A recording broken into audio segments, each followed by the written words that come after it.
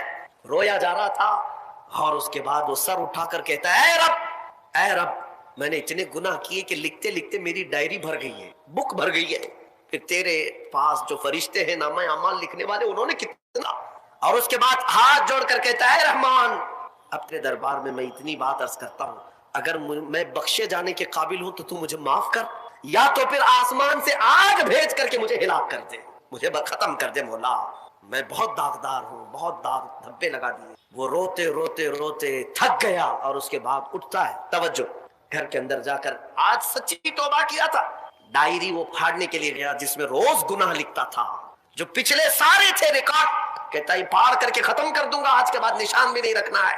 جب وہ اپنے کمرے میں آیا، اس ڈائری کو اٹھایا جو برسوں سے لکھ رہا تھا، وہ حیرت سے ڈوب گیا اس بات پر کہ جب وہ ڈائری اٹھایا تو دیکھتا ہے پورے اوراق سفید ہے، لکھا کچھ نہیں، ایک حرف بھی لکھا ہوا نہیں ہے، ورق پلٹتا گیا پلٹتا گیا پلٹتا گیا، کچھ نہیں ہے۔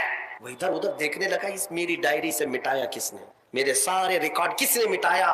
اس کے جسم پر کپ کپی تاری تھی، راشا تاری تھا، رات کا وقت تھا، غیب سے ندائی، اے بندے، جب کوئی پوری دنیا کو میرے لیے ترک کرتا ہے تو میں اس کے گناہوں کو بھی مٹا دیا کرتا ہوں۔